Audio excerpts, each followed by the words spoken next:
você falando sobre amadurecer, sobre a questão de minutagem, a importância da minutagem para o goleiro, né? Para ele poder aprender, para ele poder acertar, para ele poder errar.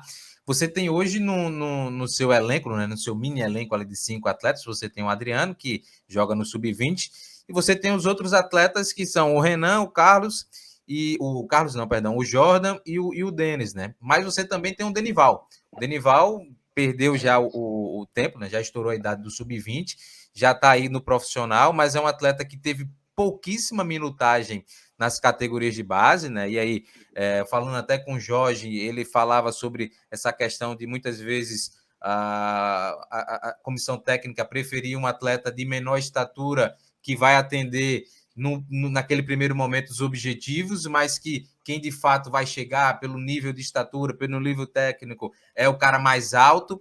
E você tem esse vamos dizer assim, esse problema para gerir, né? Como é que você tem visto o Denival?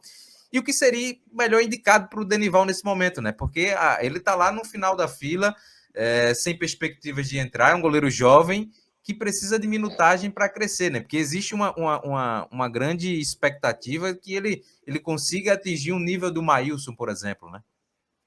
Assim, o Denival é um caso bem interessante sobre tudo isso que a gente falou. O Denival, eu vejo o Denival um baita de um baita de um potencial, é um atleta. Só que o Denival não teve oportunidade na base do esporte. Quando eu cheguei aqui, o Denival, o Denival fez na base 5 jogos. 5 jogos. Eu não posso ter um atleta com o potencial que esse menino tem, ele tem, com a projeção que ele tem, que tenha feito 5 jogos na base, gente.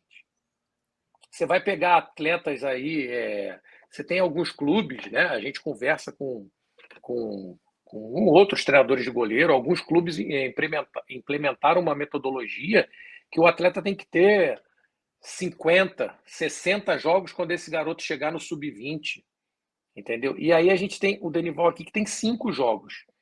Ano passado teve o campeonato sub-23 e aí eu falei, não, vou jogar os atletas, os goleiros que estão no profissional. O Denival jogou 6 partidas ano passado pelo sub-23. No período sub-23 ele conseguiu jogar mais do que toda a base dele, né? E aí a gente tem que estar atento, porque na base o resultado. Eu já trabalhei na base, né? Eu já trabalhei na base, só que a gente tem que estar ligado porque a base ela tem que formar.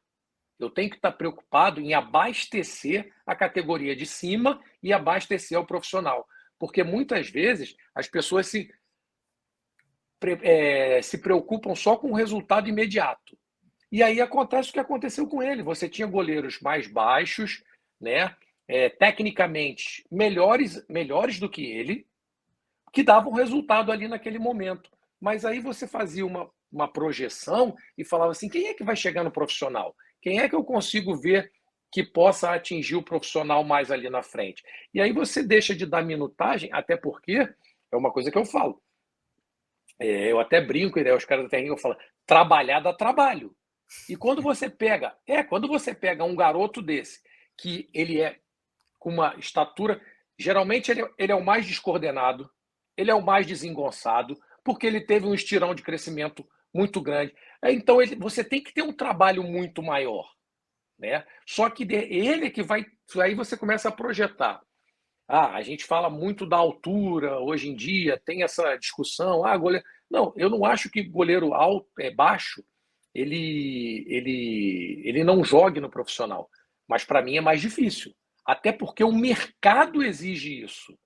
O mercado, a população brasileira, ela cresceu. É um exemplo que eu dou do vôlei.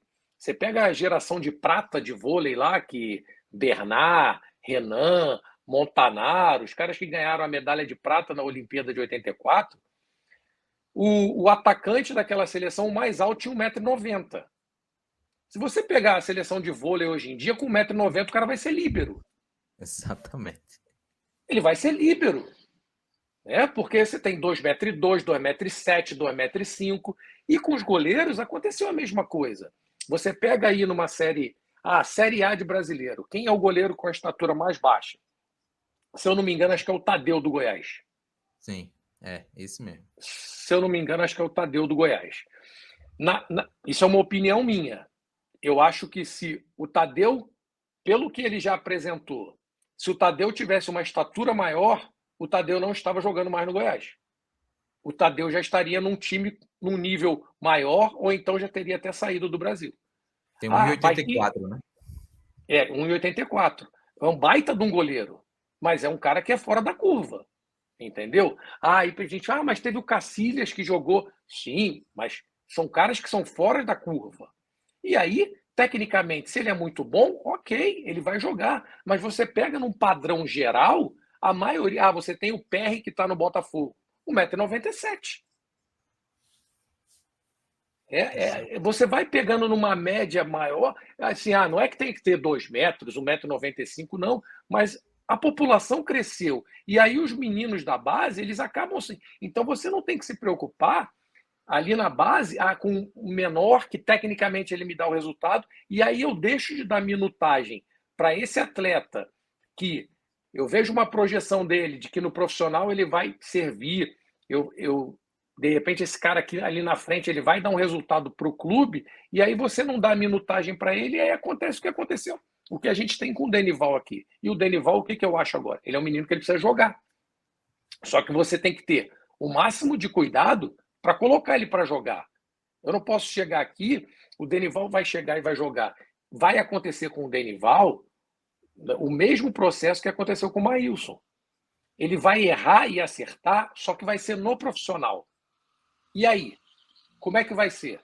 Aonde ele vai estar jogando para que ele possa. Você tem que ter todo esse cuidado para que você não queime esse garoto.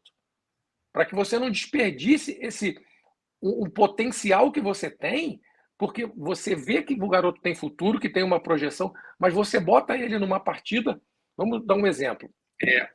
Ano passado, a gente estava num momento, né, ali no final da Série B, com a saída do Maílson, e aí a gente passou um momento ali, a torcida questionava, o Carlos Eduardo, o Saulo, você bota o Denival. O Denival comete um erro ali. Acabou.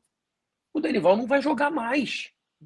Ninguém vai ter a paciência com o Denival, porque ele errou num jogo que o Sport precisava ganhar, e aí ele cometeu uma falha, e a gente ficou fora, deixou de ter um acesso àquilo. Vão acabar com a carreira desse menino. Então você tem que ter todo o cuidado, e aí a gente está analisando, a gente está vendo uma maneira que ser, porque eu acho que ele precisa jogar. Ele tem que ter minutagem para jogar. Existia a possibilidade, né, de ter um campeonato sub-23 esse ano. Eu falei ideal, porque aí a gente bota ele para rodar, a gente bota ele para jogar, mas até agora ainda não saiu nada, e ele ia começar em agosto, mas até agora ainda não teve nenhuma definição. Só que é um baita de um goleiro que eu vejo com grande potencial. Assim, o que esse menino melhorou aqui é absurdo, né? Dos atletas que convivem, né, com ele há mais tempo, que acompanharam ele na base. E assim, ele está amadurecendo muito. Jogou pouco, mas está tendo a vivência de teve no banco algumas situações. A gente faz muito aqui um processo de que quando a gente leva 3 goleiros para o jogo, só que o terceiro, né, participa do aquecimento todo e depois fica fora. Então, por exemplo, o Denival, quando tem essa vivência, eu acho que para ele é muito importante você estar ali, você está aquecendo ali junto com os caras, porque como ele não teve esse jogo, mas ele está tendo aqui. Lógico que é totalmente diferente você jogar do que você aquecer, mas você já vai passando, vai tendo uma atmosfera de como é que funciona, de como é que é o jogo, né? O Denival, quando jogou, ele pegou a época que era ano passado, no 23, ainda teve um pouquinho de torcida, mas, sei lá, 1.000 pessoas, 500 pessoas, né? Então você tem que ter todo o cuidado para que você não perca essa joia que você tem. Agora é você saber o momento certo e aonde colocá-lo para que ele possa vivenciar e que ele possa jogar.